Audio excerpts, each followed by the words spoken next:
Mas essa é a nossa vida atualmente, viver esse duelo aí com as tecnologias para a gente poder se comunicar, né? E aí eu agradeço muito que eu tenho aqui são os pós-graduandos, né? O Daniel, meu braço direito nas live tardes, o Peron, que é um professor, colega meu aqui da universidade. Então eu tenho aqui um verdadeiro, né, braço direito, mão, perna, para me ajudar nessas questões tecnológicas. Então a gente está pela conta do Peron, que é da universidade também, e foi que a gente está conseguindo. Depois a gente grava o vídeo e bota lá no canal, né? Mas a turma aqui é uma turma muito parceira, né? Depois cada um pode se apresentar e falar conversar com o professor Ronaldo. Então a gente está fazendo essa prática de mediar as lives, né? Todo mundo participar, interagir, já porque isso já faz parte da nossa vida, né? Exato. Né? Então a gente está infelizmente, nessa dependência tecnológica, né? Eu dependo da energia elétrica, dependo do software funcionar, do hardware funcionar, para as coisas acontecerem, né? E é bem que o Meet cabe todo mundo, isso é muito legal. Quer falar alguma coisa, João? Poxa, a gente tem uma espectadora lá, amiga nossa, esperando a gente no YouTube, tadinha, a Mônica Pérez. Poxa. Não quer mandar para ela o link? Como que a gente faz, será? Manda lá no canal. Gente, a gente deu um probleminha, a gente está no Meet. No Meet cabe todo mundo. Bota o link lá. Né? Pode deixar, estou fazendo já. Isso. Então, gente, se por acaso minha câmera travar, vocês tocam, pelo amor de Deus. Vocês tocam aí.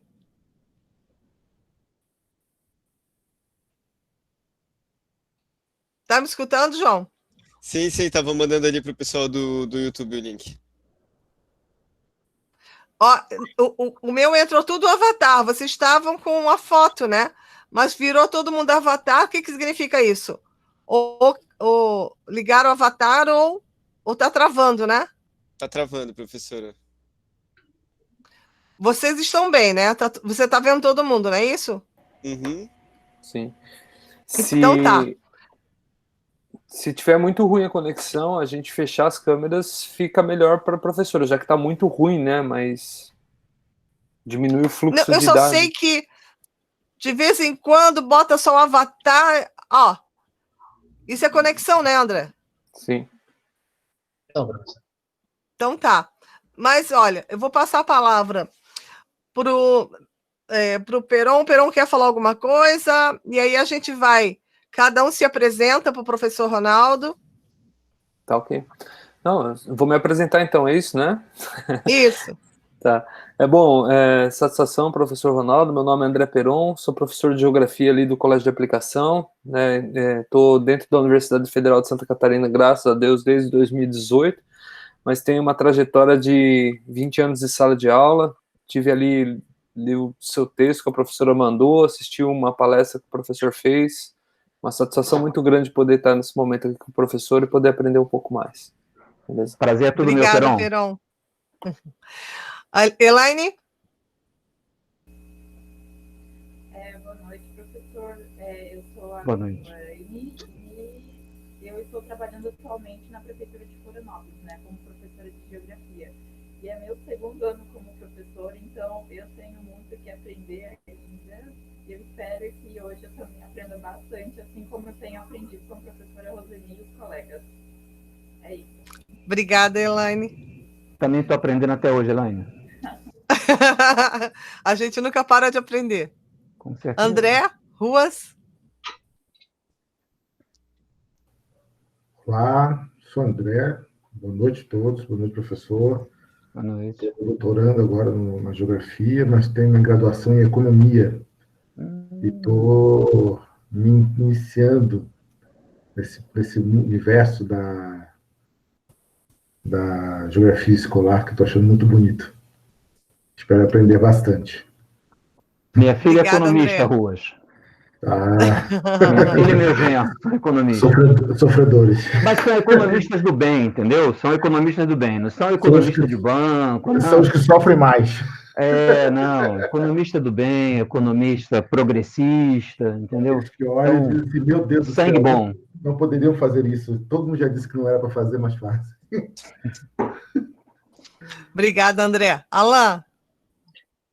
Boa noite, professor. Meu nome é Alan, também sou doutorando do programa de pós-graduação em Geografia aqui da UFSC, né? Sempre tive ligado à área do ensino, tanto na graduação quanto no mestrado. Chamou muito a atenção, né? Essa área, sou filho de professores aposentados, tias, tios, primos, é quase um karma do bem, como eu digo, né? A área da licenciatura. E li também a tese do senhor a respeito do pensamento espacial, me chamou a atenção, assim, também estou muito interessado no que o senhor vai apresentar a respeito. Obrigado, Alan. Eu também sou filho e sobrinho de professores. Também sou dessa linhagem boa aí. Com certeza. Dayana. Olá, boa noite. Eu sou aluna especial, né, da disciplina da professora Rosemi, sou professora de Geografia também. Eu moro aqui em Florianópolis há 1 ano, né, e atualmente dou aula no ensino fundamental 2, mas já trabalhei no nível superior, já trabalhei com o ensino médio, então estou bem feliz, assim, de poder estar tendo esse compartilhamento de informações, de conhecimento, né, e a gente podendo participar como protagonista, assim, da construção desse conhecimento, junto com a professora Rosemi, e hoje o professor nos acrescentando. Então, agradeço também. Obrigada. Obrigada, Dayana. João? Prazer, Dayana. Oi, eu sou o João, aqui na Live Tati. Brincadeira. Então, professor, eu sou o João, eu sou geógrafo, bacharel e licenciado, formado pela UDESC, que é a universidade aqui do estado. Eu fiz mestrado em Planejamento Territorial e Desenvolvimento Socioambiental na UDESC também, e agora para o doutorado eu voltei para a educação, que eu era de uma área bem técnica do geoprocessamento. Eu já estou como bolsista de doutorado, aluno da professora, orientando também da professora Rosemi, e achei super pertinente os artigos que ela passou aqui para a gente, que é justamente o que eu pesquiso também, a área da cartografia que eu penso. E alguns dias atrás eu fiz uma fala ali na Live Tati que abarca bem essa ideia que eu acho que a gente vai construir aqui hoje, que é o por que estudar a geografia, por que interpretar o espaço, né? Por que conhecer o espaço? Eu acho que como, né? Eu acho que você vai trazer algumas respostas para a gente. Obrigado também. Obrigada, João. Paula? Prazer, João. Boa noite, colegas, professora, professor. Eu sou a Paula, então eu sou formada em Oceanologia pela Faculdade de Rio Grande. Fiz mestrado lá também em Gerenciamento Costeiro. Perdão, Paula, você é formada em? Oceanologia. Oceanologia, tá. E ingressei no doutorado em Geografia esse ano, então, e a Rosemi foi a primeira professora a me acolher enquanto turma. E, enfim, trabalhei o ano passado inteiro numa comunidade guarani aqui em Porto Alegre, na periferia de Porto Alegre, e eu tenho essa curiosidade, esperança de integrar todas essas áreas aí por onde já circulei, agora no programa em Geografia, então, né, poder incrementar essa minha formação em Oceanologia, que é deficitária na questão das ciências humanas e sociais, e poder fazer essa conexão. E também acho que tem tudo a ver com a questão do pensar espacialmente, geograficamente. Ok. Cláudia? Boa noite. Boa noite. Meu nome é Cláudia e eu também sou bacharel e licenciada em Geografia. Eu entrei no mestrado agora, 2020, é a primeira turma também que eu ingressei, e feliz de estar aqui hoje. Boa noite a todos. Larissa? Seja bem-vinda, Cláudia. Larissa Brandão. Eu tô abrindo no computador, é que eu tô no celular, acabei de entrar, peço desculpas pelo atraso. Deixa eu abrir minha câmera aqui. Tava fazendo uma entrega. Bom, boa noite. Eu me chamo Larissa, eu sou formada em licenciatura pela Universidade Estadual de Maringá, me formei em 2011. e trabalhei por 7 anos na rede estadual de ensino do Mato Grosso do Sul. E aí dei uma descansada da sala de aula, né? Tive alguns problemas emocionais que me fizeram querer dar um tempo, assim, né? Para me equilibrar. Mesmo assim, não quis ficar totalmente fora, por isso peguei essa disciplina para fazer com a professora Rosemi, para não ficar totalmente fora. Calma que eu estou em 2 lugares ao mesmo tempo, peraí. Pronto, agora estou mais confortável. E é isso. Tem algumas experiências, assim, né? Fui PIBidiana, que trabalhei, inclusive, até achei o livro, que é Alfabetização Cartográfica, uma vivência e pesquisação, foi o meu projeto de PIBID, né? Junto com a orientadora Elza Passini. E é isso. Obrigada. Obrigada. Larissa Coutinho.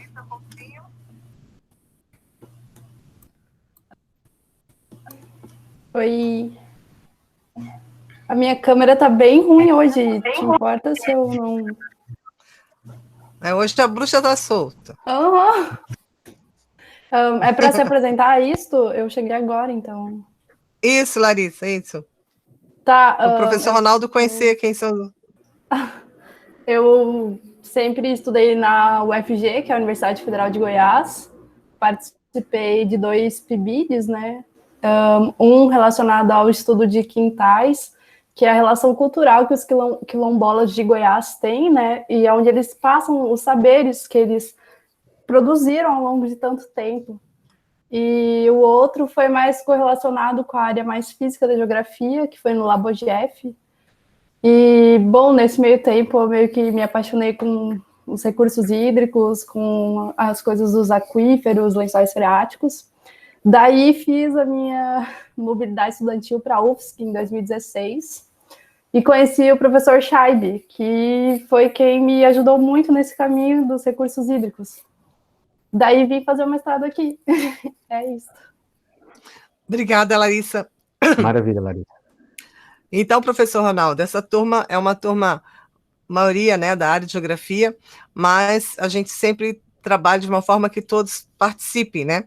Então, a gente iniciou com uma prática bem interessante do mito de Platão e escolhemos algumas temáticas que cada um trabalhou dentro do olhar do mito de Platão, desde no início da pandemia, porque a gente teve o primeiro encontro lá no início de março, e bem quando a gente estava trabalhando essa temática, aconteceu a pandemia. Então, encaixou muito bem, porque uns pegaram sobre conhecimento e o mito da caverna, educação, cultura, e aí a gente fez um nivelamento muito interessante em cima dessa temática, né? Justamente trazendo Platão para a sala de aula, e a gente começou depois a trabalhar o que significa isso para a educação, né? Que recurso didático ele acaba sendo um substrato, né? Um caminho para você melhorar a sua proposta de ensino. Então, nós trabalhamos o primeiro recurso, a questão do audiovisual, né? Eles estão agora já construindo um audiovisual, junto com o Alcides Dutra, que é o que trabalha com a gente na LiveTat, né? Que também ajuda, dirige a LiveTat, é meu marido, e ele é da universidade também, aposentou tem 2 anos, mas ele continua trabalhando, né? Então, a gente está eles estão nesse meio da produção do audiovisual muito interessante. E o segundo momento é a cartografia. E a cartografia ela é trabalhada de forma prática dentro do LabTat. O problema é que a gente não consegue instalar, né? Então a gente vai trabalhar um pouco essa questão teórica e a questão prática depois eu coloco para eles, depois a gente faz um outro encontro virtual com eles sobre os recursos, como eles podem potencializar. Mas queríamos falar sobre essa questão do raciocínio geográfico, do pensamento espacial, como é que isso flui. Se isso não acontecer, você pode usar o recurso que for. Por isso que eu pensei no senhor, li sua tese, estou lendo, não li tudo ainda, estou assistindo as lives. Tá, Rosemi? Você, Ronaldo. Estou dispensando o senhor, tá bom? Tá bom, uma formalidadezinha. Não. E então a gente está indo, como a disciplina lá trabalha com a educação geográfica ambiental, a gente traz vários profissionais para bater papo, né, conversar. Nesse caso, ele foi foi praticamente predominante, né? Então, a gente vai ter a fala do professor Daniel Silva também sobre a questão da educação ambiental, vamos ter também com os professores Giroto sobre a simulação da ONU como uma prática, vamos ter também um outro professor trabalhando com recursos didáticos na educação básica, então a gente está trabalhando dessa forma, como a gente consegue, o que dá para fazer, né? Você deve também estar fazendo a mesma coisa aí, né, no Rio. Com certeza. Né? Então, para você ter uma ideia, né, de quem são os pós-graduandos, foi boa essa apresentação. Vou passar a palavra para ti, você fica à vontade, tá bom? E se eu cair, eu entro pelo celular. Tá bom. Obrigada. Bom, mais uma vez, então, quero agradecer a oportunidade de estar aqui, gostei muito quando a Rosemi me fez o convite, e eu estou encarando, gente, sinceramente, esse momento aqui muito mais como um bate-papo do que propriamente uma palestra, uma coisa mais formal, né? Nós somos um grupo pequeno, e eu acho que isso nos permite, digamos assim, um ambiente mais descontraído, digamos assim, né?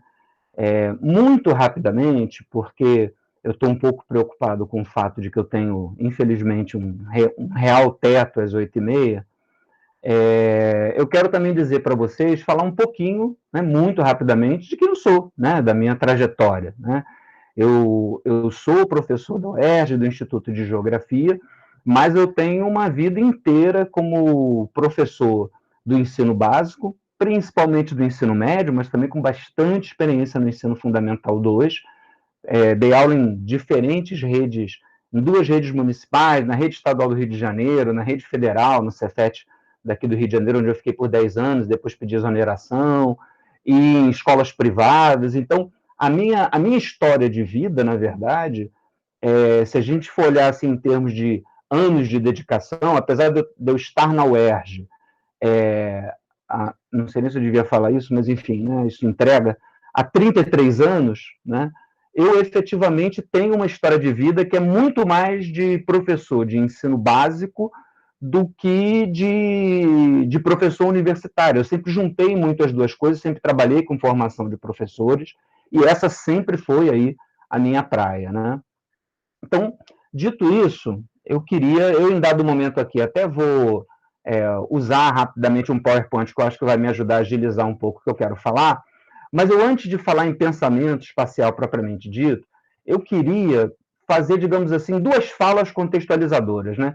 Quando eu vou falar dessa história do pensamento espacial, gente, eu sempre me preocupo um pouco com aquela coisa das pessoas encararem algo que é, entre aspas, novo, né, ou que a gente escutou falar mais recentemente, como a questão do pensamento espacial, como uma nova panaceia, o novo foco, o assunto que agora vai nortear todas as discussões. E eu acho muito importante, digamos assim, colocar essa discussão do pensamento espacial dentro da educação geográfica, dentro da geografia, no seu devido lugar, né, para que a gente não fique aí com imaginários e discursos, né, um pouco deslocados, um pouco fora do lugar, e aquela velha tendência nossa, né, de jogar a criança fora junto com a água do banho. Então agora é pensamento espacial, então a gente só vai se preocupar com pensamento espacial, quando, na verdade, volto a dizer, né, não é nada disso, né? Inclusive, para quem achar que eu vou aqui trazer um monte de, digamos assim, de respostas,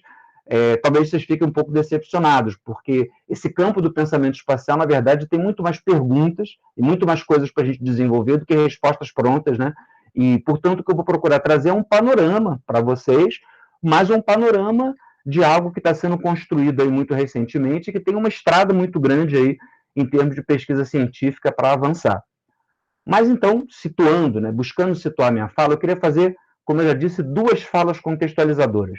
A primeira é uma fala em que eu quero situar essa nossa conversa sobre pensamento espacial dentro de uma concepção mais ampla de educação, antes até de pensar em educação geográfica, numa concepção de educação. Ou seja, o primeiro ponto que eu quero destacar é que eu não só eu, obviamente, né, mas eu faço parte daqueles que entendem que um dos papéis centrais da escola como instituição, do processo de escolarização, é viabilizar ao aluno que passa pela escola o salto do conhecimento, né, baseado exclusivamente na experiência, no senso comum, para o conhecimento científico, né? Na minha avaliação, e de muitos outros, esse é o grande papel da escola. E talvez isso nunca tenha sido tão importante, né, quanto nos dias de hoje, em que a gente vive esses tempos aí de terraplanismo, de movimento anti-vacina, né, e coisas do gênero. Talvez nunca tenha sido tão importante esse papel da escola como processo, instituição que permite esse processo, esse salto do conhecimento do senso comum para o conhecimento científico, né? Nós que pensávamos que o pensamento mítico, né, tinha ficado para trás desde os pré-socráticos, né, estamos vendo que, na verdade, ele está muito mais presente do que a gente imaginava, né? Então, um pensador, um sociólogo do currículo que, vamos dizer assim, que eu admiro muito a trajetória, né, especialmente pela capacidade dele de se reinventar em termos epistemológicos, e que é uma grande diferença no campo da sociologia do currículo, é bastante conhecido, chama-se Michael Young, é um inglês, e ele, junto com um conjunto de outros pensadores, de outros sociólogos, no início dos anos 70, né, inaugurou o que ficou conhecido como Nova Sociologia da Educação. Tem um livro deles que é considerado o marco dessa nova sociologia, infelizmente não traduzido no Brasil, que é o Conhecimento e Controle, Knowledge and Control. E esse livro, com capítulos do Bourdieu, com capítulos do Basil Bernstein, com capítulos do Ivor Goodson, do próprio Michael Young, de muitos outros, deu um novo rumo, digamos assim, para a sociologia da educação, em especial para a sociologia do currículo, né? E esse Michael Young, ele durante muito tempo defendeu um currículo baseado fundamentalmente em habilidades.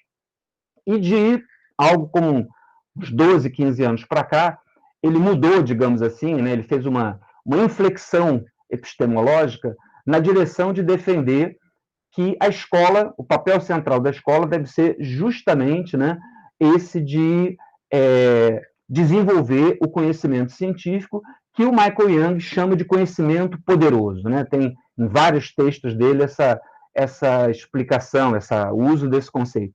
E aí, ele tem uma passagem, tem um texto dele, felizmente traduzido para o português, um texto de 10 anos atrás, chamado O Futuro da Educação em uma Sociedade do Conhecimento, argumentos em favor de um currículo fortemente centrado em disciplina, se eu não me engano, o subtítulo é esse, em que ele faz um paralelo muito interessante, em que usa a geografia como exemplo, e por isso eu acho que é, digamos assim, para nós especialmente, um exemplo muito feliz do que eu estou querendo, digamos assim, dar ênfase aqui do papel da escola e do papel da educação. Em dado momento lá do texto, ele fala algo mais ou menos assim, o aluno não pode confundir a Londres de que fala o professor de geografia com a Londres onde eles vivem. O que ele quer dizer com isso, né? A Londres onde eles vivem é um espaço do conhecimento cotidiano. Não que o conhecimento cotidiano não tenha valor, mas esse é um conhecimento que, vamos dizer assim, te dá uma perspectiva limitada da realidade. Enquanto seria aquilo que nós geógrafos chamamos, né, o espaço percebido, né? Enquanto que a Londres de que fala o professor de geografia é a Londres na qual o espaço, né, é pensado a partir de categorias científicas que permitem, digamos assim, dar esse salto, né, para um conhecimento que abre outras portas e outras possibilidades, né? Em outras palavras, né, a Londres de que fala o professor de geografia é um objeto do pensamento, é um espaço concebido. E, portanto, eu entendo, estou dando o exemplo da geografia, né, mas poderia estar falando de qualquer disciplina, que esse é o grande papel da escola, quer dizer, permitir que o aluno pense de uma maneira que ele não ia pensar espontaneamente, né, se a escola não desempenhasse esse papel, digamos assim. E aí, dentro disso, eu vou para a minha segunda fala contextualizadora, né, que é a educação geográfica dentro disso. Dentro de uma perspectiva de escola, onde o papel seria esse, onde fica a educação geográfica, né? Qual é o papel da educação geográfica? Eu costumo dizer para os meus alunos de geografia, especialmente no caso da licenciatura, eu costumo conversar com eles que se nós, da geografia, da educação geográfica, né, se nós não formos competentes para construir de maneira muito sólida uma fundamentação teórico-metodológica que dê, digamos assim, né, uma singularidade muito potente para a geografia na formação do cidadão, nós vamos ser varridos do currículo, conforme já aconteceu com a geografia em outros países, né? E, portanto, nós temos que pensar o tempo todo qual é o papel da geografia para que o aluno dê esse salto do senso comum para o conhecimento científico, né? Desse salto do espaço percebido para o espaço concebido.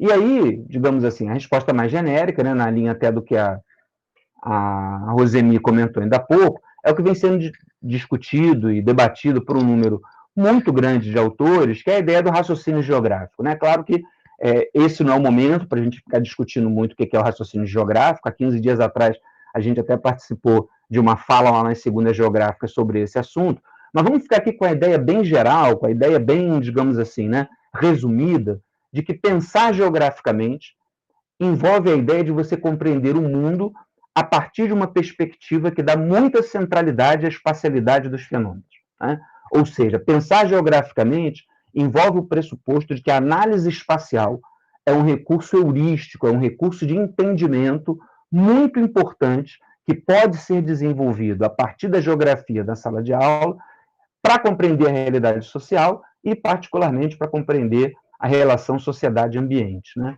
Então, é dentro desse contexto, dentro desse entendimento mais amplo, que a gente tem que discutir e pensar o que é pensamento espacial. Pensamento espacial é algo que estaria dentro do raciocínio geográfico, dentro dessa perspectiva de ensinar o nosso aluno a pensar geograficamente, a entender o mundo a partir de um viés que valoriza a espacialidade dos fenômenos, o que não é feito necessariamente pela maioria das outras disciplinas. Então, nós temos que entender o pensamento espacial dentro desse escopo, para que a gente não fique discutindo aqui algo que acabe virando uma perspectiva, digamos assim, tecnicista do ensino, tecnicista da educação. Então, eu acho importante, antes da gente conversar sobre o pensamento espacial, situar nesse contexto mais amplo, né, o que a gente está entendendo que é a contribuição do pensamento espacial. Ele não é, volto a dizer, uma panaceia, a substituição, né, de tudo que a gente fez até agora por algo completamente novo, mas é um caminho que, em alguma medida, a geografia sempre valorizou, mas que hoje a gente entende que pode ser desenvolvido nos nossos alunos de uma maneira mais sistemática e consciente da nossa parte como professores e mais teórico-metodologicamente fundamentado. Tá bom? Tentando ganhar tempo, né, eu estou mega preocupado aqui com o horário, eu vou compartilhar aqui uma apresentação, tá, gente? De um PowerPoint, que eu acho que vai me ajudar a ganhar tempo, né? Eu vou procurar falar um pouco mais rápido do que eu estava planejando, mas, de qualquer maneira, eu espero ganhar tempo com ele. Vocês já estão conseguindo ver o PowerPoint ou não? Sim? Beleza. Então, olha só, gente. Basicamente, a nossa grande pergunta é essa, obviamente, né? O que a gente está entendendo como pensamento espacial, tá? Então, para responder isso, em primeiro lugar, não vou ter tempo de aprofundar isso, mas é importante que vocês saibam que eu estou fazendo toda essa exposição baseado num campo de conhecimento, né, que tem crescido aí, principalmente nos últimos 20 anos, e especialmente com o pessoal que trabalha com geoprocessamento e ensino, tá? Quando o João Daniel falou aí que ele é da área de geoprocessamento, né, eu pensei muito nisso, em muitos países quem está levando muito à frente aí essa discussão, né, é justamente o pessoal que trabalha com as geotecnologias, ainda que não só eles.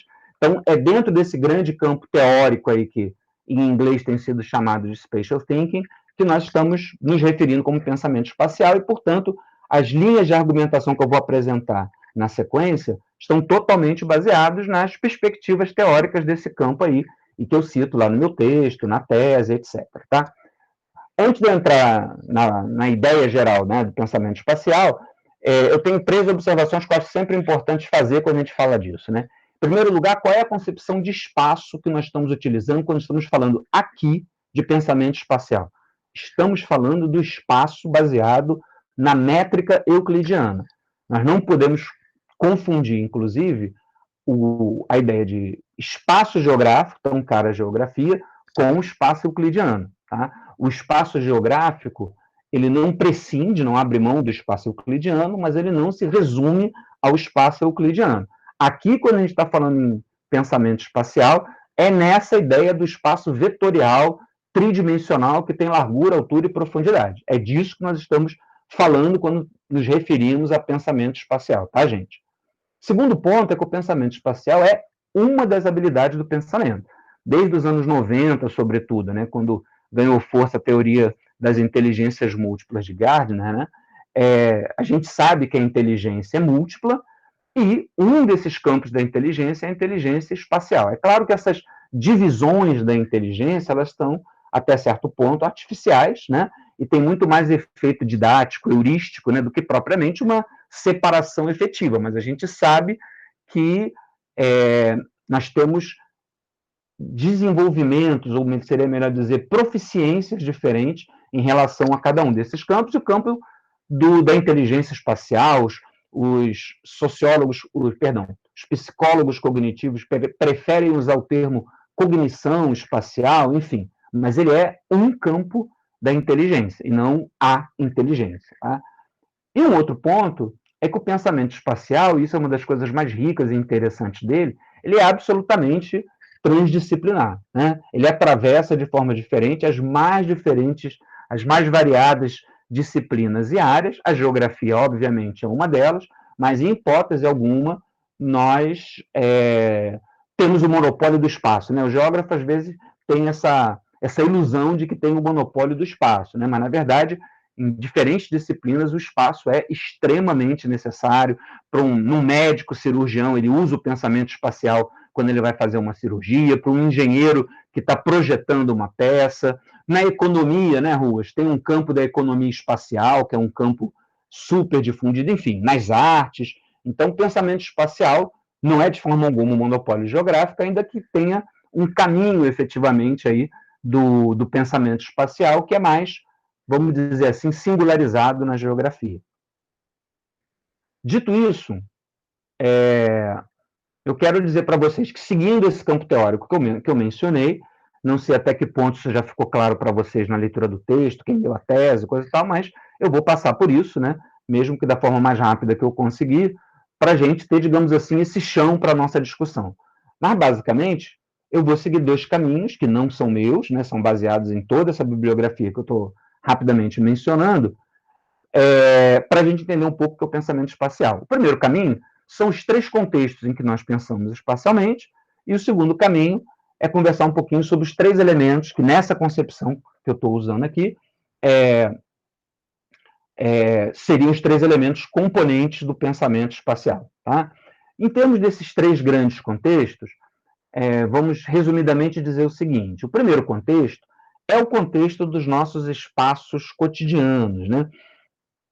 Seria algo um pouco na linha, digamos assim, né, dos nossos espaços de vivência, dos nossos espaços do cotidiano, em situações em que a gente muitas vezes desenvolve o pensamento espacial a partir de situações não sistemáticas.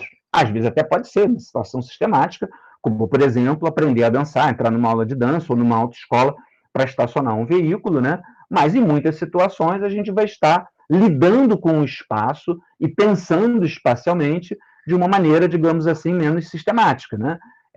Para arrumar uma mala, eu vou usar o pensamento espacial. Para arrumar um armário, para dançar, que é algo que dialoga também com a inteligência sinestésica corporal que o Howard falou. Então, esse é um ambiente, né? A gente entra num cômodo e não sai esbarrando em tudo, porque nós estamos, em alguma medida, usando ali a nossa inteligência espacial para ter noção de por onde nós vamos passar, qual é a distância que nós temos que estabelecer para não esbarrar nas coisas, por exemplo. Então, esse, digamos assim, é o contexto mais onipresente, mais cotidiano, né, do uso do pensamento espacial.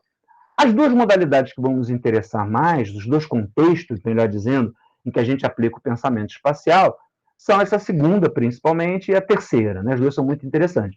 A segunda é o que a literatura chama de pensar sobre o espaço, quer dizer, a geografia dos nossos espaços físicos e sociais. O que é isso? Né? É a ideia do espaço como objeto de reflexão. Nós não estamos falando aí mais de uma situação, digamos assim, espontânea, cotidiana, não reflexiva. Ao contrário, é o espaço como objeto de reflexão.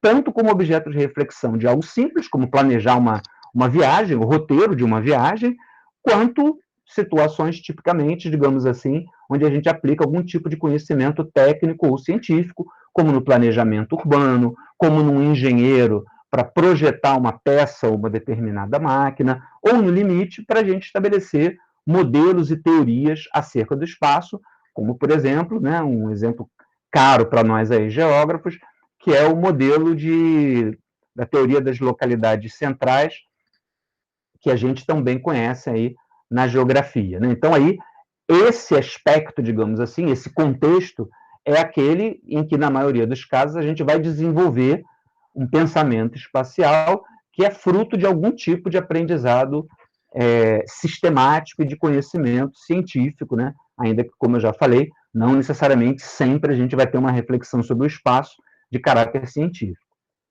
E o terceiro contexto, que eu acho muito interessante, é pensar com o espaço, é usar o espaço como um recurso heurístico de compreensão. Eu trouxe aqui alguns exemplos simples, né, que eu já apresentei em outras ocasiões, que são, por exemplo, a tabela periódica, né, em que você, aquele russo lá do final do século XIX, né, não era essa aí que foram acrescentando elementos depois, mas pela primeira vez teve essa ideia, a distribuição espacial dos elementos físicos nessa tabela, levando em conta propriedades físico-químicas, né, como peso atômico, massa atômica, etc., né, é uma maneira de você organizar informações espacialmente, de maneira que facilita muito mais a compreensão e a recuperação aí, né, dessas informações, um organograma, o mapa conceitual que muitas vezes a gente desenha no quadro para os alunos, enfim, a gente está usando o espaço e a distribuição dos elementos no espaço como um caminho para entender melhor determinados assuntos, inclusive usando o espaço para compreender melhor processos espaciais. Então, são 3 contextos em que a gente pode mobilizar o chamado pensamento espacial e, especialmente, o segundo, né, é aquele que a gente tem um pouco mais de foco no sentido de desenvolver na escola e de desenvolver na sala de aula.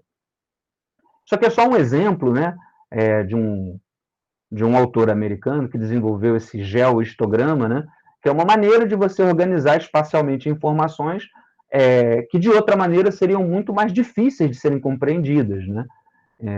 É um recurso do espaço para a gente entender melhor determinados processos. Ele faz esse geohistograma, que é um deles, né, só um exemplo. Nesse aqui, ele pega o mundo dividido em 7 grandes áreas ou subcontinentes, que estão ali, né, no eixo horizontal, em 7 colunas, e na vertical, a linha do tempo. Então, ele consegue, ao mesmo tempo, informar para a gente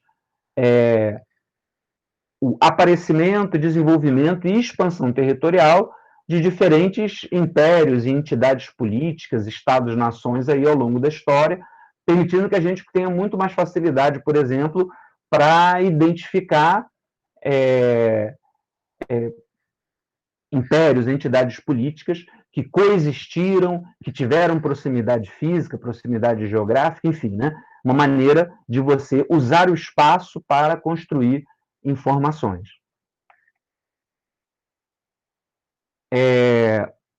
O segundo caminho é falar um pouquinho dos 3 elementos do pensamento espacial, né?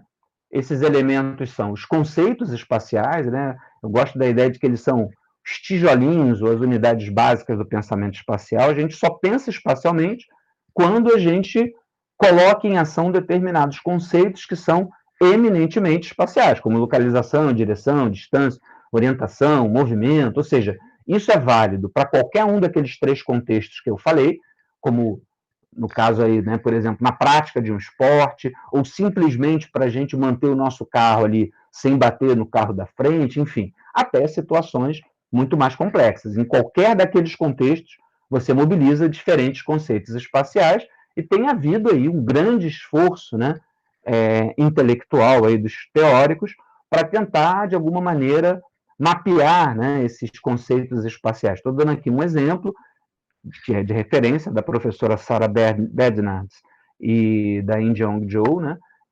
Mas tem outros, né, outras iniciativas, e basicamente, né, ninguém tem a pretensão de ter essa lista exaustiva, né, mas é só para vocês terem uma ideia do que seriam exemplos aí de conceitos, né, espaciais que são mobilizados quando a gente pensa espacialmente. O segundo elemento, quando a gente pensa espacialmente, é usar formas de representação do espaço, né? Quando a gente fala em formas de representação do espaço, aqui é no sentido bem amplo, né? Nós podemos estar falando tanto de formas internas de representação do espaço, né? Representações mentais que nós temos. Então, por exemplo, um enxadrista, né? Um jogador de xadrez, que está ali diante do seu tabuleiro com seu oponente, pensando em 5, 6 jogadas à frente, ele está representando ali o espaço do tabuleiro na sua mente, né? Ele não está pegando, desenhando e imaginando cada jogada, botando no papel, por exemplo, né? Então, podem ser formas internas de representação, mapas mentais, etc., ou formas externas, como essa que vocês estão vendo aí, como mapa, como imagens de satélite, enfim, né? Um monte de possibilidades de formas de representação do espaço que também são mobilizadas quando a gente pensa espacialmente. E um terceiro elemento, talvez o mais complexo e difícil de desenhar nessa ideia do pensamento espacial, são os processos de raciocínio que você mobiliza. E aqui, gente, olha, é um oceano de possibilidades a respeito disso, né? Não tem absolutamente nada fechado na literatura a esse respeito, até porque houve um avanço muito grande desse campo, né? De uns anos para cá, né? Principalmente a partir das tecnologias como a tomografia computadorizada e, sobretudo, a ressonância magnética, que permite ver o cérebro funcionando aí em tempo real, mas, vamos dizer assim, não tem nada parecido com um razoável consenso sobre modalidades de se pensar espacialmente. Eu estou trazendo para vocês aí um exemplo de um autor relevante que categorizou em 8 modalidades. Ele mesmo diz que pode ser que não sejam 8, pode ser que sejam 6, pode ser que sejam 10, né? Mas ele fez essa classificação baseado em milhares, e aí eu não estou usando uma hipérbole aqui, ele efetivamente leu milhares de artigos no campo aí da neurociência e trabalhos que mostraram que determinadas habilidades ligadas, né, ao espaço euclidiano, mobilizam redes neurais mais concentradas em determinadas áreas do cérebro, o que levou esse Phil Gerstmann a entender que poderiam ser entendidos como modalidades diferentes do pensamento espacial. Ele apresentou em cima disso essa classificação, mas que ele mesmo, né, coloca, vamos dizer assim, como algo absolutamente não definido, não absoluto mesmo, né? Então, em resumo, na concepção que nós estamos adotando aqui, baseado na literatura, pensar espacialmente, numa referência de espaço vetorial euclidiano, é mobilizar simultaneamente conceitos espaciais, formas de representação do espaço e algum tipo de modalidade de raciocínio. A despeito de tudo que, vamos dizer assim, a gente ainda tem a construir, a discutir nesse campo, né, o que isso pode nos ajudar, né? Na geografia, a gente entende que há um viés do pensamento espacial que nos interessa, que alguns autores têm chamado de pensamento geoespacial, que seria algo, vamos dizer assim, né, do pensamento espacial aplicado aos fenômenos que interessam a geografia, às escalas espaciais que interessam a geografia, né, e que seria para a gente aí um caminho para, efetivamente, como nós falamos ainda há pouco, usar o espaço como um recurso heurístico, o espaço como caminho para a compreensão da realidade social, e, portanto, a ideia do pensamento geoespacial envolve essa fusão da ideia de pensamento ou raciocínio geográfico e o pensamento espacial. A gente entende que o pensamento geográfico não se resume de forma alguma a pensar espacialmente. O geógrafo não trabalha só com categorias de conceitos que são espaciais, né? E só para citar um exemplo, a própria questão do tempo, né, é uma dimensão fundamental também para o geógrafo, mas efetivamente, né, a gente entende que é parte importante do pensar geograficamente, pensar espacialmente como caminho, como eu já disse, de interpretação da realidade. Então, eu até pelo tempo só vou dar esse exemplo aqui, tá?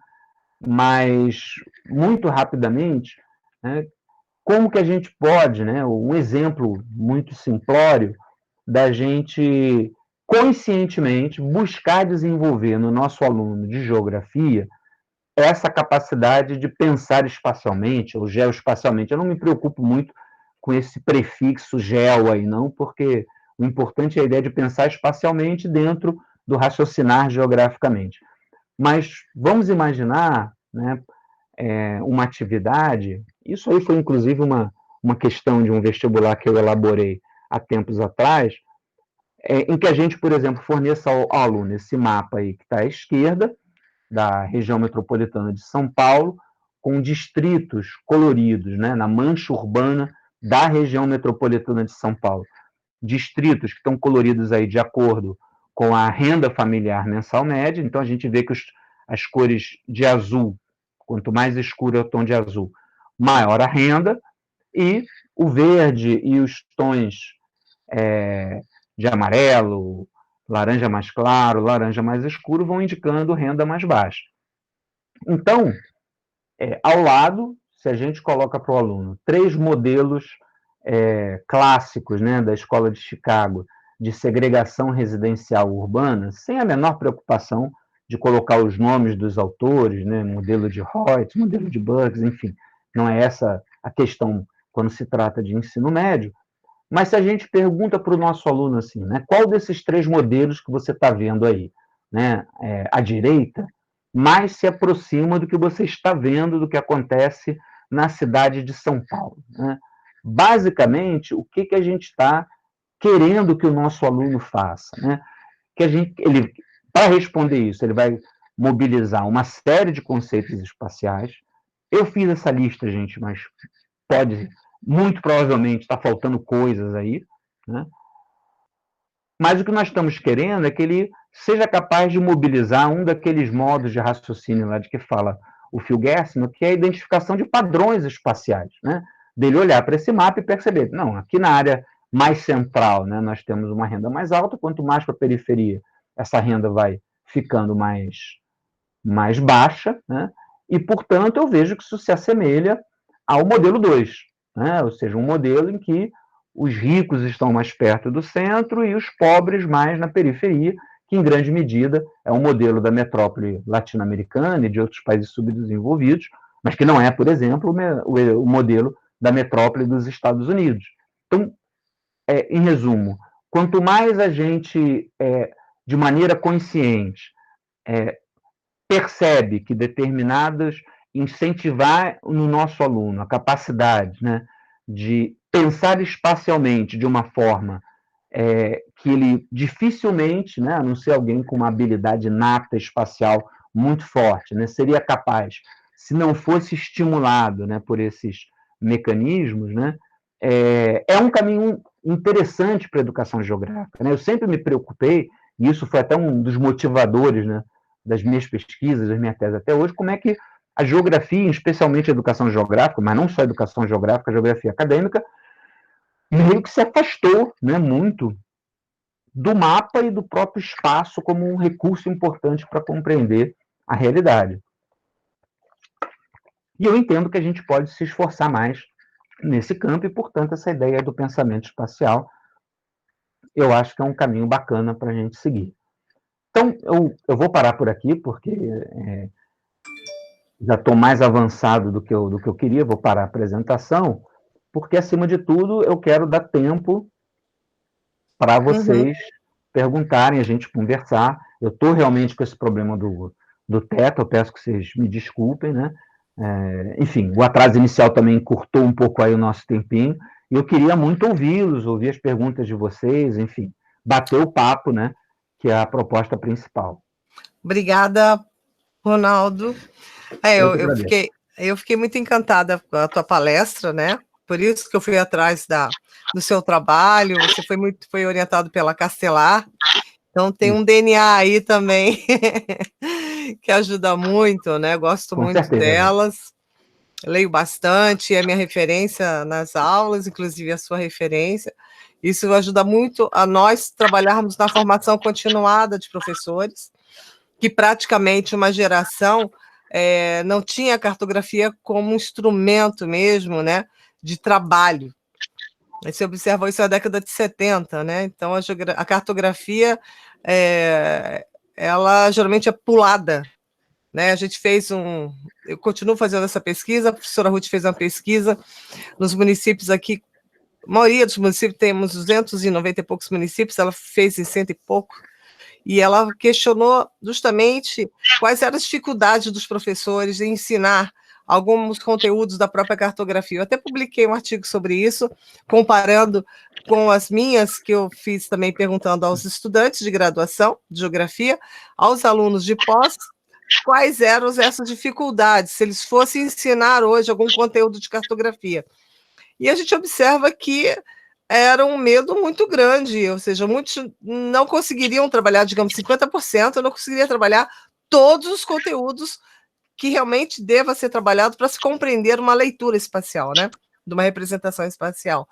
E isso está onde? Onde é que está esse calo, né? Onde é que está essa problemática?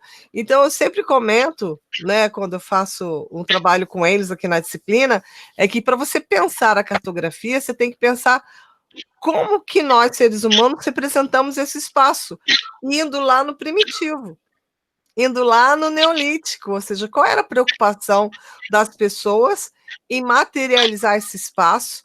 E aí a gente começou a dar nome às coisas, né? Escala, projeção, mas tinha um porquê, né? E aí você conversando com as outras etnias, que eles continuam ainda representando, mas colocando outras referências. Então é muito interessante, né? Quando a gente começa a compreender desde a origem, a observação da natureza, principalmente do céu, né? O primeiro mapa da Terra foi o céu, e você compreender a origem das coisas. Eu sempre falo, se você conta a história do meio para o fim, você não vai compreender muita coisa. É que nem você falou da questão cartesiana, né? Do pensamento cartesiano. Quando se leva o pensamento cartesiano, mais uma referência angular que no sistema de coordenadas, por exemplo. Né? Grau, minuto, segundo, se trabalhando no sistema cartesiano. Isso é muito complexo. Né? Então, tem alguns ruídos aí que ocorrem justamente nesses conteúdos. Mas você trouxe para cá muito mais aprofundado, questões muito mais pontuais, e é bem se tu colocasse a questão da neurociência, a psicologia comportamental, ela tem nos ajudado a entender como é que o cérebro aprende, né? E até eu tenho um colega que fala que não é só o cérebro, é o corpo, né? O corpo aprende. Mas de que forma isso acontece na nossa cabeça, né?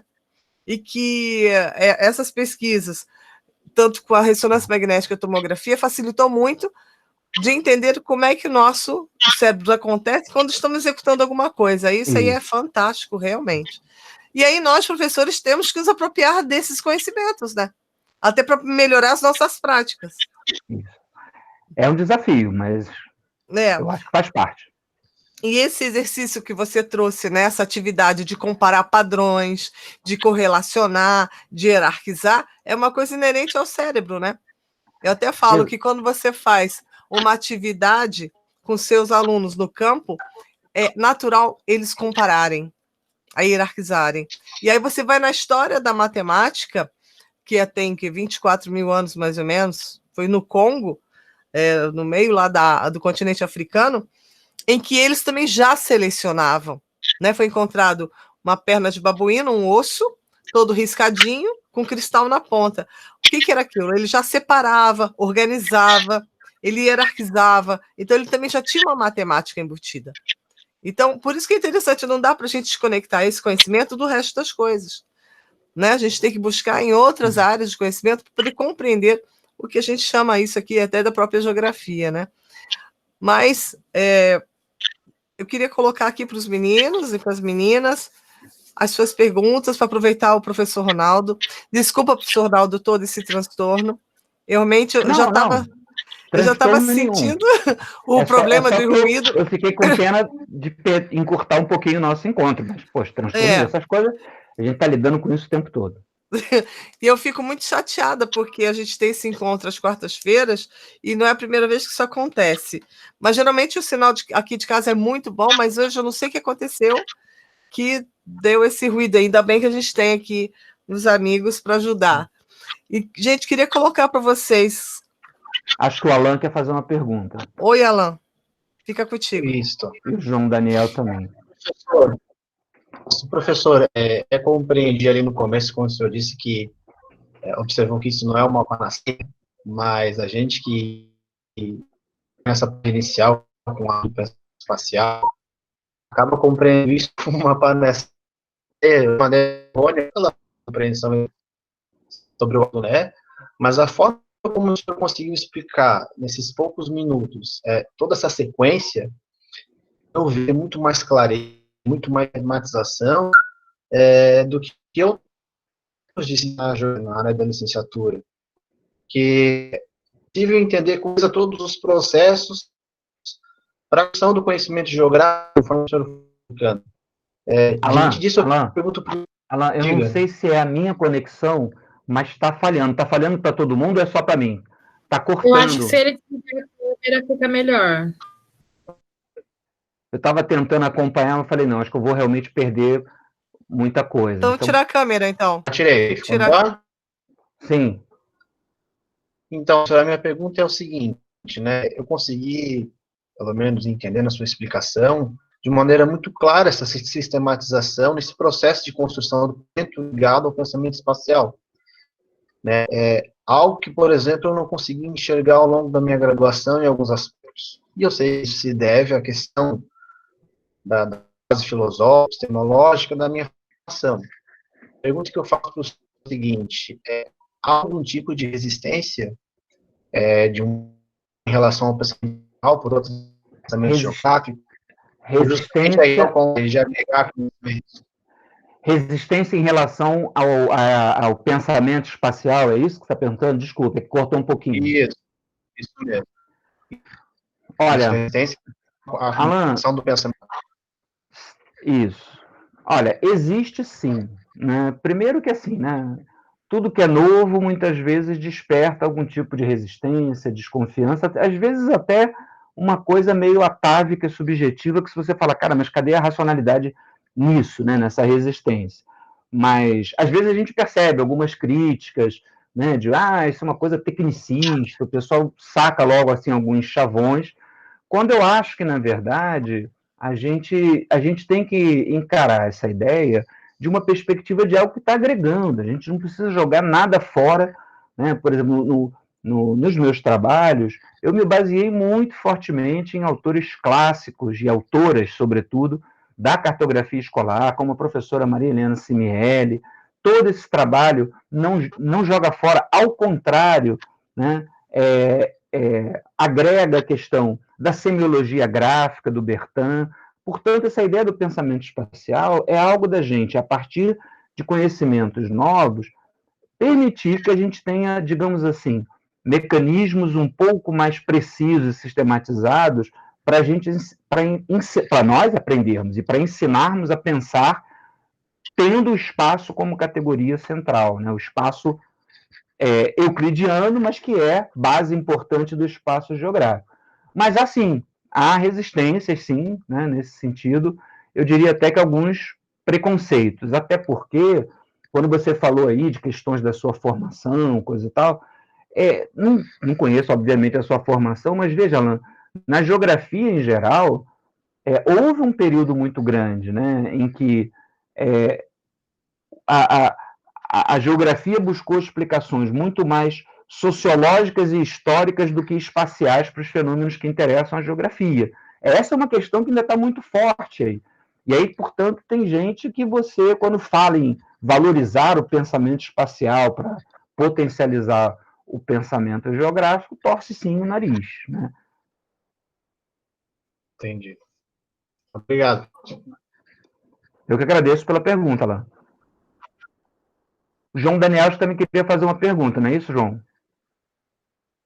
Isso. Eu tenho uma pergunta meio comentário, assim, a partir de uns artigos que a professora... Vocês estão me ouvindo bem? Sim. Sim. Um dos artigos que a professora encaminhou aqui para a gente, o senhor fez uma pesquisa relacionando o quadro nacional das escolas aqui no Brasil com algumas escolas nos Estados Unidos, né, baseado no STAT, né, que é o teste de aptidão do pensamento espacial. Você poderia fazer alguma reflexão para a gente a respeito desse nível de educação? Porque, pelo que eu vi ali, analisando os gráficos das perguntas que você trouxe para a gente, teve até uma semelhança muito grande nas respostas, né, entre as escolas aqui do Brasil com dos Estados Unidos. E a gente tem, às vezes, um complexo de vira-lata, né, que nos impede de avançar. E a gente já está muito avançado, né? Principalmente o pensamento geográfico brasileiro, ele foi de vanguarda durante muito tempo, né? Você podia fazer um comentário a respeito desses dados que o senhor trouxe, dos resultados da sua pesquisa? Olha, João, na verdade é só um comentário mesmo, que você já disse tudo, né? Ou seja, efetivamente é isso. Nós não, esses mesmos autores americanos que fizeram essas pesquisas baseadas no Stats, né? Tem também alguns autores que fizeram em Ruanda, né, usando essa mesma metodologia e esse mesmo teste, chegaram à conclusão de que os resultados lá também são absolutamente insatisfatórios, né? Ou seja, quando a gente fala dessa coisa de que esse campo do pensamento espacial vem crescendo cientificamente, principalmente lá fora e nos Estados Unidos, significa apenas que no campo científico eles estão, digamos assim, começaram um pouquinho antes da gente. Mas em termos disso chegar à escola e à sala de aula, eles estão tão mal quanto a gente. Sem dúvida nenhuma, tão mal quanto a gente. É bem verdade, vamos dizer assim, né, que tanto o que a gente pegou lá de dados americanos, quanto até mesmo o que eu fiz, que foi mais amplo, mesmo assim é muito limitado. Eu peguei 7 instituições do Rio de Janeiro para aplicar esse teste, instituições, a maioria com perfil, vamos dizer assim, bem acima da média, como os alunos lá do CAP da UERJ, como os alunos do Franco Brasileiro, que é uma escola de elite de classe média alta e alta aqui do Rio de Janeiro, algumas escolas municipais também de melhor performance. Então, o nosso resultado, eu não diria que representa a realidade brasileira, mas também lá os resultados americanos também não. O resultado das 2 escolas lá de Ruanda também era de alunos numa condição um pouco melhor, mas mesmo assim você vê que não tem grande diferença, né? Ou seja, essa é uma deficiência, digamos assim, né? Porque a grande questão não é só se a gente ensina a pensar espacialmente, mas a questão é que nível de cognição espacial, de pensamento espacial a gente está desenvolvendo, né? Por exemplo, uma coisa que eu levantei na minha pesquisa é que se a gente for olhar os nossos livros didáticos, o mapa, na esmagadora maioria das vezes, ou ele é uma ilustração, não serve para pensar nada, está ali como ilustração, ou ele é usado para localização. Veja, gente, localização é fundamental para a geografia. Localização é o ponto de partida, na maioria dos casos, em que a gente quer pensar geograficamente. Mas não pode ser o ponto de chegada. Você não pode, basicamente, vou ensinar a pensar espacialmente. Olha, você está aqui. Né? Ou seja, dá a mesma contribuição que o letreiro do shopping, que o mapa do shopping dá para a gente, dizendo onde a gente está. Né? Isso é o ponto de partida. O que você faz a partir disso? Né? Então, eles também estão mal. Em resumo, João, você tem toda a razão, eles também estão mal. Obrigado, professor. Desculpa não dar minha cara a tapa aqui, mas parece que deu algum problema com a minha câmera. Não, estou entendendo. É para melhorar a conexão. Obrigado, Ronaldo. E você trouxe realmente um aspecto que é a questão do livro didático, que realmente, e se você olhar o uso dos mapas a partir do 7º ano, é puramente apenas mapa, do 7º ano ao médio, não explora outras potencialidades do pensamento espacial. E essa questão da comparação que você trouxe para cá é fantástico, né? E é realmente ou para localizar o fenômeno, mas nunca amplia a análise daquilo em outras possibilidades. O aluno não pensa através do mapa. O mapa não é um recurso heurístico para ele, não é um recurso para explicar nada, né? E nos levantamentos que eu fiz, 2 coisas me chamaram muita atenção também, né? Primeiro que a gente meio que sabe pelo empírico, que nós na geografia, não sei porquê, né, nós decidimos que nós formamos fantásticos cartógrafos no 6º ano do fundamental, e dali para frente eles não precisam de mais nada, eles já estão prontos, eles são engenheiros cartógrafos a partir dali, esse é um ponto. E o segundo é que a gente, ao longo do Fundamental 2, e isso eu posso dizer com segurança por causa da minha pesquisa, você faz basicamente perguntas do mesmo nível. Você não vai usando o mapa de uma maneira mais complexa para o aluno pensar. Você chega lá no 9º ano com o mesmo tati-bitate básico. Mas eu quero dar chance aqui do Peron perguntar porque ele estava levantando a mão ali. Ah, tá. Eu achei que não tivesse Eu sou um professor escondido atento, no meio. Peron. Não, mas na verdade. Obrigado, professor. Corrobora com o que a professora acabou de dizer, assim, em relação aos livros didáticos e a dificuldade que a gente tem realmente em casar, né, esse princípio do pensamento geográfico que o professor traz com aquele cotidiano da sala de aula, com aquele volume de conteúdo que a gente tem que dá conta, que necessariamente não abre espaço para esse andar mais tranquilo na linguagem cartográfica, né? Porque, a não ser que seja o que eu quero dizer, é que isso tem que se tornar um instrumento avaliativo e o professor tem que ter um bom conhecimento dessa contribuição para a geografia que o professor trouxe. Eu fiquei realmente, assim, bastante surpreso, porque eu aprendi muito com pouco que eu vi, tá? Pouco mesmo, mas eu aprendi bastante com algumas introduções de conceitos, com hierarquia do pensamento espacial, que são contribuições que o professor traz, e os livros didáticos realmente, assim, quando você faz comparação de exercícios, a gente não vê isso na sala de aula, e é lamentável que essa ferramenta que é tão fundamental e importante para a geografia, muitas vezes ela sai. Por exemplo, quando a gente pega ensino médio, pegando níveis de educação, o terceiro ano, o segundo, vira essa coisa do conteudismo para vestibular e coisas assim, que é muito difícil achar uma questão tão bem elaborada quanto a que o professor fez e que traz esse raciocínio, né? Então, era mais uma colocação, assim, da importância da contribuição que o professor traz e como é bom ter acesso a isso. Peron, muito obrigado. E, assim, a tua colocação é fantástica e super pertinente, né?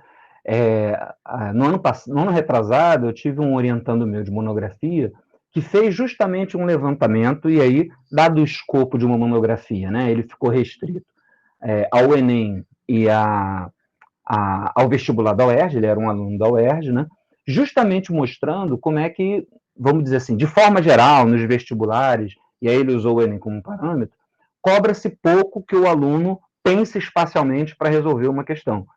E veja, eu falo isso, né, com a autoridade de quem já não fez isso muitas vezes. Ou seja, eu no passado, na minha história profissional, eu não estava tão atento a isso como eu estou hoje. Isso é um exercício, isso não é uma coisa que, assim como a gente vai buscar desenvolver no aluno, isso é algo que começa de um exercício nosso. Se a gente não teve isso na formação inicial, vamos buscar na formação continuada.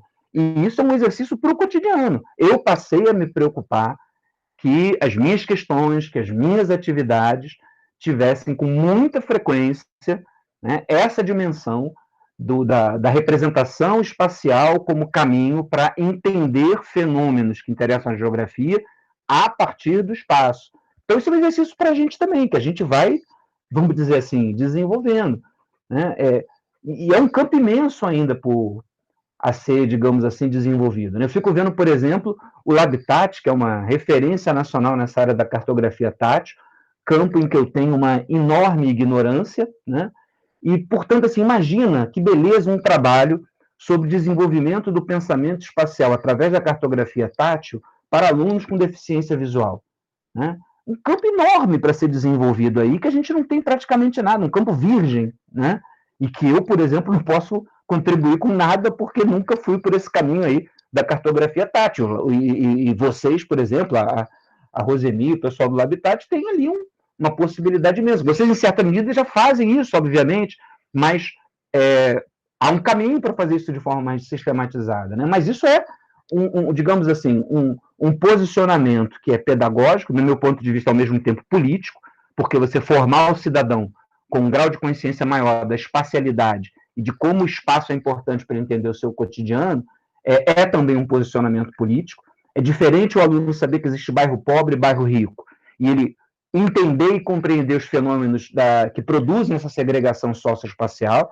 Portanto, há um posicionamento político pedagógico nisso, e é um exercício para a gente, né? É um exercício para a gente. A gente, como professor, não sai da universidade, digamos assim, pronto para isso, né? Aliás, professor nenhum sai da universidade pronto. Ronaldo, você falou uma coisa muito interessante, aliás, várias coisas, está deixando nossos colegas aqui, nossos alunos, bastante, assim, felizes. Isso para mim é o mais importante, né? Que uma disciplina pós-graduação, ela tende a aprofundar algumas temáticas. E você chamou a atenção da questão da cartografia tátil, né? E sabe que realmente não tem quase pesquisadores interessados na questão da deficiência visual, ou seja, pensar espacialmente quando você tem uma deficiência, no nosso caso, a visão, a deficiência visual, né? Para tu ter uma ideia, a gente começou com os conceitos geográficos, para tu ter uma ideia de que ainda tem muita coisa a ser pesquisado, né? Por exemplo, quando eu comecei a pensar como fazer maquete, como considerar o recurso tridimensional, esse entendimento da escala, do exagero vertical, do exagero horizontal, né? E aí, a coisa mais, para mim, que mais me impressionou foi, conversando com uma das pessoas cegas, era o conceito de ilha, porque Florianópolis, ele é um município que tem a parte insular e a parte continental. E o conceito de ilha era uma porção de terra redonda com água em volta. Esse era o conceito de ilha dessa pessoa com deficiência visual. E quando nós fizemos a maquete que mostra que Florianópolis, a parte continental é pequenininha e a parte insular ela é comprida no sentido nordeste-sudoeste, ressignificou o conceito de ilha. Nossa! E aí foi que surgiu na época a tese da Gabriela Custódio também, como eles entendiam os conceitos de coisas simples. A Tamara também deu continuidade quando foi trabalhar com representação de imagem, né? O conceito de árvore. Tinha crianças que entendiam que árvore era algo que lhe abraçava. Não tinha a parte de cima. Caramba. Então, Ronaldo, a coisa é muito mais complexa, é mais anterior, sabe? É bem mais anterior. Então, a gente também está pensando na questão da própria leitura tátil, a dimensão, né? Qual é a menor dimensão? A gente usa a célula Braille como referência, mas a célula Braille também não é padrão. A gente tem um padrão pela ABNT, da 4,5 por 7,5, uma coisa mais ou menos assim, de milímetros, né? O tamanho é um retângulo, né? É um retângulo que tem uma medida de mais ou menos 8 por 4, dá 3,5, 7, uma coisa assim. Mas não é padrão, sabe? Pelo sistema da língua inglesa urbana, tem um tamanho, e outros países têm outro tamanho, se aproximam. Então, para tu ver que já não tem padrão. A gente está buscando uma padronização cartográfica, buscando usar elementos para que todo mundo use, para que possa ter um aprendizado comum, né, conforme a BNCC, né, que a gente tenha a mesma competência e ele possa desenvolver a mesma habilidade. Ô, professora, não querendo ser deselegante, mas estamos chegando no horário do professor. Prof, querido. Gente, poxa, foi muito legal. Perdão. É porque a Roseni me fez o simpático convite na semana passada, então já estava um pouco em cima e eu não pude me desvencilhar do meu compromisso posterior, que vai ser um compromisso rápido, mas que eu tenho que estar nele, né? Então, eu realmente... Gente, fica aquele gostinho de quero mais, né? Fica. Eu queria muito ouvi-los mais, né? Eu adoro papos assim, com pouca gente, a gente trocando ideias, mas eu realmente estou com esse problema e vocês vão me desculpar, mas eu quero dizer que foi um prazer enorme estar aqui. Só não foi melhor porque a gente não consegui ficar mais tempo, né? Mas espero ter outras oportunidades, né, de estar com vocês. Gostaria de ouvi-los mais, né? E acho que a gente pode continuar esse papo em outro momento. Quero reiterar a minha admiração pelo trabalho que é feito aí no Labitat. Eu tenho uma colega que, inclusive, divide disciplina comigo, que nesse semestre está dividindo a disciplina de representação espacial, que é a Marta Foppel, que conhece bastante o trabalho de vocês e admira, né? E, enfim, eu tenho grande admiração pelo trabalho que vocês fazem aí e acho que vocês têm um campo muito bacana também para seguir aí, se interessar nessa área do pensamento espacial. Mas, bom, gente. E como você nos inspira, né? Como nos inspira as suas pesquisas e o que você escreve. A gente vai ter outros encontros, com certeza, a gente vai conversar, marcar, né, mais uma live, Tati, né, João? Com o professor, tem muito a contribuir, porque até lá no canal tem mais de 1.000 professores inscritos, a maioria são professores, e a gente ficou muito contente como isso chegou, e o interesse realmente é muito grande. Professor Ronaldo, muito obrigada. Vocês querem perguntar mais uma coisa, professor? Agradecer? Última chance. Obrigado, professor. Valeu mesmo. Obrigado, Perón. Obrigado, professor. Gente, obrigado a todos. Obrigado, foi muito professor. bom. Espero que a gente se encontre. Obrigado a você Obrigado, também, com certeza, com certeza. Boa noite. Tchau, gente. Boa noite. Obrigada. Gente, fiquem aí agora. Eu estou pedindo para eles ficarem. Tá bom. Tá bom. Valeu, gente. Obrigada, tchau, tchau. professor. Grande abraço. Boa noite. Boa noite. Obrigada. Então, professora, gente, mantém a gravação. Legal. Foi excelente. Mantém a gravação ou encerra? Pode manter. Não, tá pode bom. manter. Para concluir. Vocês viram, né, que em termos de pesquisa, nesse caminho, são poucas pessoas que adentram numa profundidade da questão da própria cartografia, né?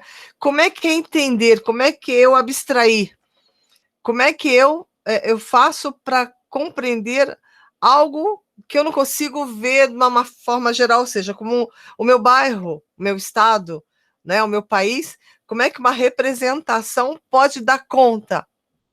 Será que dá conta? Então, isso tudo é muito interessante. Como nós, professores, professoras, fazemos com que aquele estudante compreenda, precisando que ele compreenda, né? Entender que uma cor significa uma quantidade, uma cor que pode significar uma qualidade, que pode significar uma certa ordem, uma certa hierarquia de algum fenômeno. Isso é muito interessante. E quando não tem cor? Né? E quando eu uso grafismo, quando eu uso desenhos? Isso é muito interessante, mas eu tenho que ensinar, né? Eu tenho que ensinar qual é o método. E aí, quando eu falo dos recursos, né?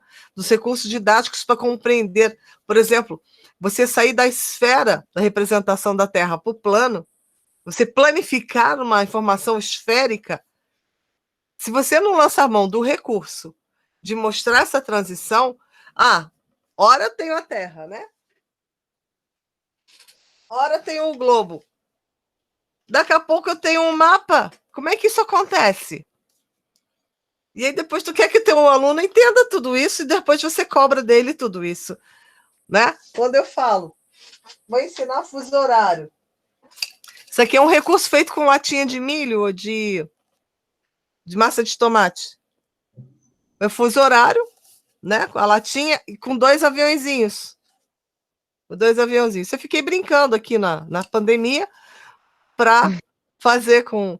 Eu já vi com latinha de refrigerante, mas sem o aviãozinho, só isso aqui. Mas aí eu botei o aviãozinho. Botei um indo para o oeste, outro indo para o leste. E a questão de contar a hora, diminuir a hora, contar, ou seja, um recurso fácil de fazer, você pega no lixo, né? E você explicar isso. Né? Aí eu fui ver se tem caneca, mas não aqui no Brasil, de fuso horário. Para você ver com a ludicidade você consegue explicar. Hã? Que, João? Dá para fazer. Dá para fazer a canequinha, na boa. E aí você trabalha essa realidade, né? Ainda mais que a molecada está jogando videogame, está jogando com uma pessoa lá da Coreia, está jogando com outro lá em Dubai, e eles sabem da hora, mas como é que isso funciona? Como é que isso rola, né? Então, o recurso, ele vem para isso, para nos auxiliar. Porque daqui a pouco se planifica, é tudo que está no livro, você não sai mais do livro. Isso eu acho que... Oi. Sem contar que o processo de construir o recurso com eles, também você trabalha outras competências e outras habilidades, né? Eu lembro que quando eu fui ensinar os pontos cardeais, assim, 6º ano, construir uma bússola, mesmo simples, que você pega papel e corta, é outro significado, assim, né? Mas tem um porém. não é só o sentido norte, sul, leste, oeste, mas por que é norte? Eu não sei se já contei isso para vocês. Alguns que já foram meus alunos já sabem. Tem uma live tática, né, da métrica, né, ou seja, medir e se localizar com o Sol, porque foi o Sol que é a referência. Hoje a gente sabe que o marido está buscando a Gabi, gente, até isso, a bruxa está solta, a Gabi quebrou o carro, o Cid foi resgatar. Eu vou ter que jogar sal grosso aqui na casa. Então, porque ó, a referência foi o Sol. Né? Quando a gente brinca um pouquinho de contar a história desse passado de Stonehenge, porque aqueles, né, aquelas rochas imensas, posicionadas de acordo com um determinado momento do Sol, que demarcavam um momento de plantar, um momento de colher, tudo isso é observando a natureza. Então, o Sol é uma referência de nascer e morrer, entre aspas, né? Então, tem toda uma lógica, tem toda uma história que daí se começaram a se espraiar para outros conteúdos. Então, o que é norte? Norte quer dizer a esquerda do sol nascente, vem de Ner, né? Onde nasce o sol? Sol, Ori é origem, é nascimento. Então, Oriens é onde o sol nasce. E Ocidens é onde o sol morre, se esconde, ou seja, onde vem a escuridão. E aí, quando você fala Oriente e Ocidente, o que está à esquerda do sol nascente é o norte. E o sul? Sul vem de áreas mais quentes, daqueles povos mais do norte. Quando se deslocavam regiões mais ao sul, regiões mais quentes, que se aproximavam ao sol. Sol, sun, sul. A partir do momento que se compreende, até com uma criança cega, posicionar essa criança de frente ao sol nascente e explicar isso, nunca mais ela vai esquecer. Primeira coisa que ela vai perguntar, está nublado, aonde é que o sol nasce aqui? Ela vai se orientar.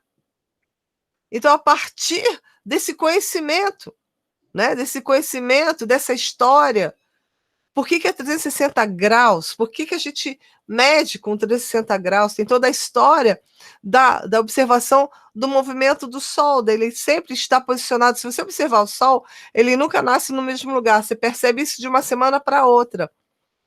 Nas regiões mais equatoriais, mais tropicais, o Sol tende a fazer um movimento de um 8 deitado, né? O símbolo do infinito, chama-se analema. Nas regiões mais perto do Ártico, tanto no sul-norte, ela começa a formar mais um O, assim, mais fechado, mais uma elíptica, ou seja, em função dessa observação, observou-se que o Sol dava 360 passos. Grau quer dizer passo. Então, o Sol dava um passo na minha cabeça, dava outro passo. Então, ele construía o quê?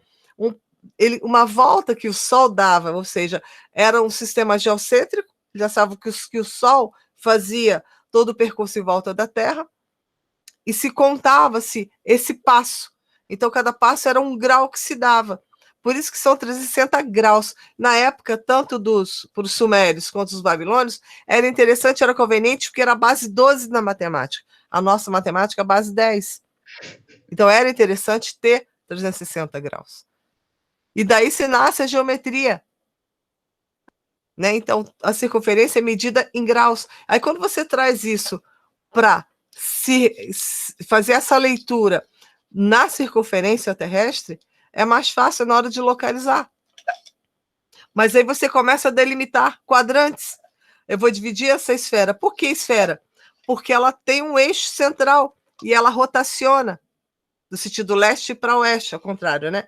Leste para oeste. Então, se eu tenho um eixo, é uma esfera. Então, essa esfera, vamos dividir em quadrantes, essa esfera cortada no meio, hemisfera, né? Hemisfério. Então, eu tenho o hemisfério do norte, que é a esquerda do sol nascente, e o sul.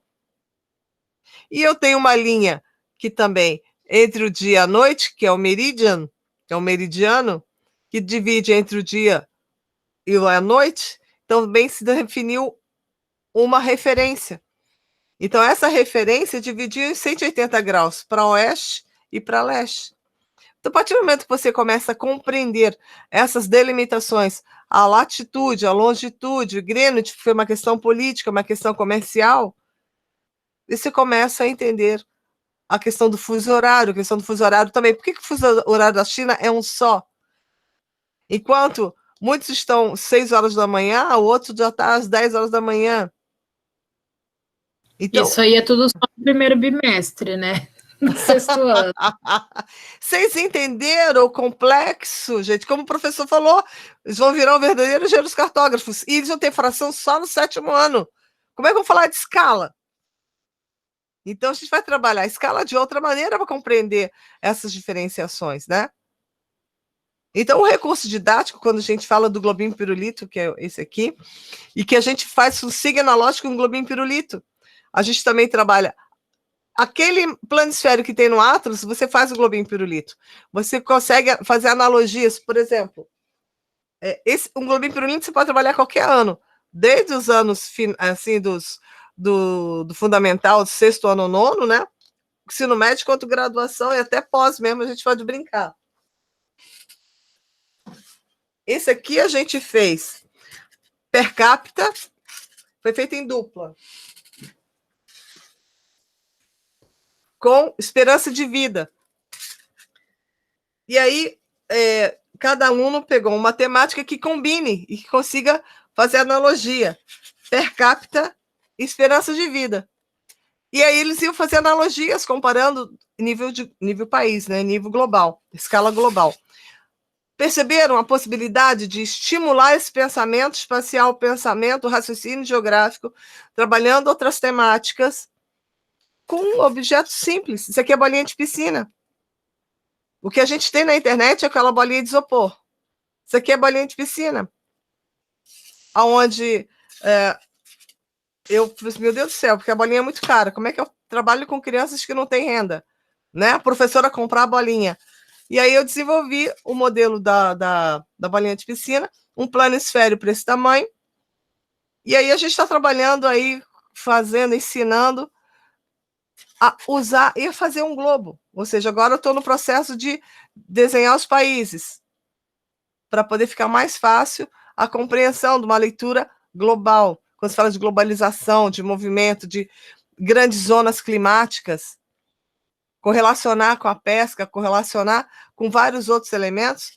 Então, isso é importante. E tem outros recursos que a gente também desenvolve. Daí que eu vou pegar.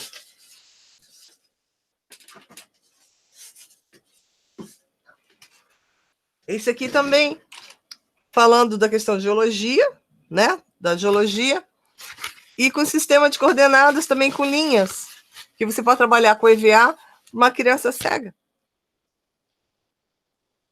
Então, também é uma possibilidade. Então, primeiro trabalha no globo, tudo trabalha no globo primeiro. Depois a gente vai planificar, fazendo até em balão, a gente faz muito no Habitat, bexiga de festa, faz papel machê, a gente cola os continentes naquela escala, a gente faz 2 balões, um balão fica e outro a gente abre para planificar.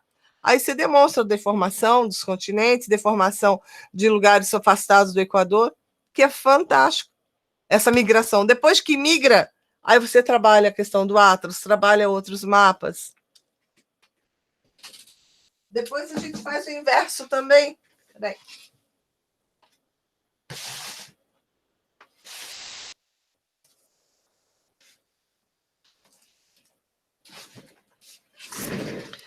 Aqui eu falo que é ilha de Lost, feito com massinha. Com potinho de sanduíche, pote de docinho, com a tampinha lisa, a gente faz com massinha, tá vendo? Você faz uma ilha qualquer, usando uma hierarquia de cores, desenha a correlação da linha com a cor. Dá para ver o mapa. Para fazer um mapa topográfico, para entender a leitura de mapa topográfico, ou seja, das curvas de nível. Cada um faz a sua. Ó, deixa eu ver aqui. Tudo isso a gente faz lá no Habitat. E aí depois aprende a trabalhar com a escala, com o mapa topográfico. Né? Aqui é um mapa topográfico da Ilha das Irmãs, fazendo com EVA ou com isopor, com massinha de modelar também. E aí compreende a leitura da geomorfologia, da forma, aí você trabalha outros contextos. sempre na construção dos recursos didáticos. Então, quando a gente fala de cartografia, de recurso didático, é isso, mas eu tenho que entender para que serve, para que eu vou aplicar aquilo. E aí, no Habitat, a gente faz tudo isso. A gente compreende todo esse universo, né? Da análise geográfica, da análise ambiental. Você construir... Cadê? Tem um bloco de diagrama ali.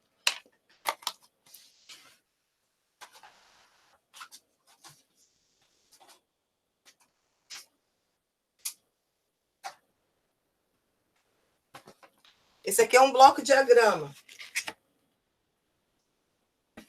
Eu trouxe algumas coisas para cá do Habitat que eu sabia que eu não ia voltar tão cedo. Ó. Aqui é uma falésia. Então, aqui, ó, feito com isopor. Tá? Aqui é o desenho e aqui é uma imagem. Curiosamente, eu fiz, acho que, um trabalho desse com você em 2016, prof. Provavelmente.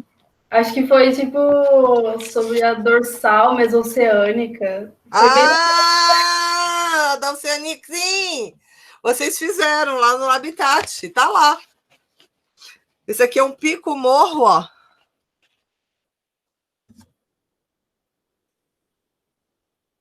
Ou seja, isso facilita muito a compreensão das formas de relevo. E se eu tenho uma criança cega? Se eu tenho uma criança cega e baixa visão, né? Ó. Isso aqui são as formas de relevo. Gente, esperei que a Gabi está ligando. Oi, filha, a mãe tem aula? Eu não, falei nada. Não sei, deixa eu terminar a aula aqui, Gabi, já falo contigo, peraí. Faz parte. Gente, isso aqui foi feito para crianças cegas e baixa visão, tá? Forma de relevo. Baixa visão por quê? Porque as cores, elas têm que ser bem fortes.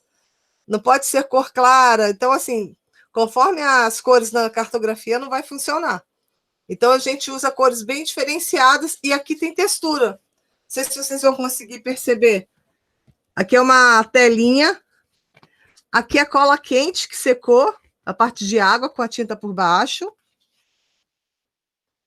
Aqui também tem uma tela bem grossa. Tá vendo, laranja?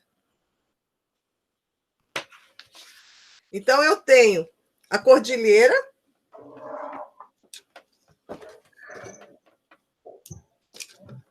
Ô, caramba. Aí. Eu tenho aqui a cordilheira em verde.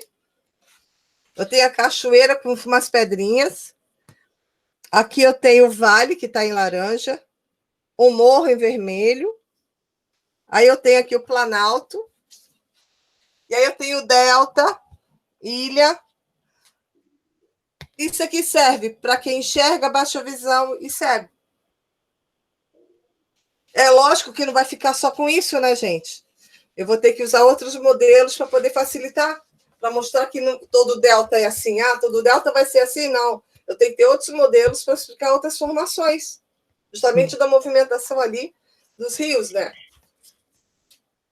Peraí. Aqui está o desenho, ó. As principais formas de relevo.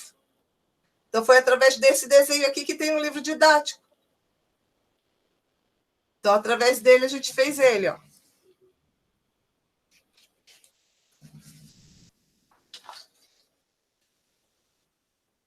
É muito legal esse trabalho. Então, a minha orientação é sempre a gente lançar mão do recurso para facilitar a compreensão de algo que é muito amplo, além da visão. Se eu não tenho a visão, também eu tenho que encontrar outros caminhos de ensinar. Por isso que o professor falou, pensar espacialmente. O que é pensar espacialmente? Qual é a dimensão disso? Para quem enxerga e perdeu a visão é uma, mas para quem nunca enxergou? E até para quem enxerga, algo complexo, né? Super! Porque a gente não vê. Não é à toa que a gente tem terraplanista. E aí a gente tem os fenômenos que a gente explica no Labitat, né? A gente tem experimentos lá, que eu posso fazer até com essa bolinha. Se você espetar 2 alfinetes aqui e projetar uma luz do celular mesmo, você vai ver que um vai ter sombra, outro não vai ter. E se você espetar no plano, os 2 vão ter sombra igual. Então, esse fenômeno, a gente faz isso no laboratório, pode ser feito na sala. A questão da gravidade, né? O conhecimento de gravidade. Aquela bolinha que fica no espaço, né? Por que é em forma de bola? A água, quando está lá no universo, né, os astronautas, tu vê que é em formato de bolinha? A gota também, por causa da gravidade. Então, tem vários elementos da física que a gente pode explicar. Isso pode ser feito na sala de aula, né? Sem nenhum problema. Gente, fechou? A intenção era fazer recurso, a intenção era explorar mais isso, né? Só que eu não consigo. Só que a gente ainda não consegue. Imagina os alunos também frustrados da cartografia escolar, né? Pensa. Como é que tá? Hã? Ô, professora, mas a referência que a professora trouxe, a oportunidade do diálogo hoje foi muito boa, assim. Ele é muito... Esse cara fantástico. É a intenção, ele é ótimo. E assim, a tese dele, a palestra que eu mandei, o artigo é da tese, né? Então, ele tem outro artigo, então não é muito dificultoso. Então, é importante isso, é o aprofundamento que a gente pode chegar. Sim. Né? Eu acho que é isso. Querem colocar mais alguma coisa? Na história tem a geografia tradicional, que é uma decoreba, né, que só lida com localização. Sim. A geografia crítica, que quer complexificar tudo isso, tratar de dialética, mas acaba, eu acho que, complexificando de jeito que há uma dificuldade da licenciatura em implementar isso, a fenomenologia que traz para o sujeito, e quando ele traz aquela ideia de pensamento espacial, ele meio que rompe com tudo isso, pelo menos no meu entendimento. Então, é por isso que eu falei da panaceia ali, porque eu falei também da questão das resistências, porque eu sei um tipo de teoria que primeiro vem dos Estados Unidos, né? Certa resistência só pelo fato de essa teoria, né?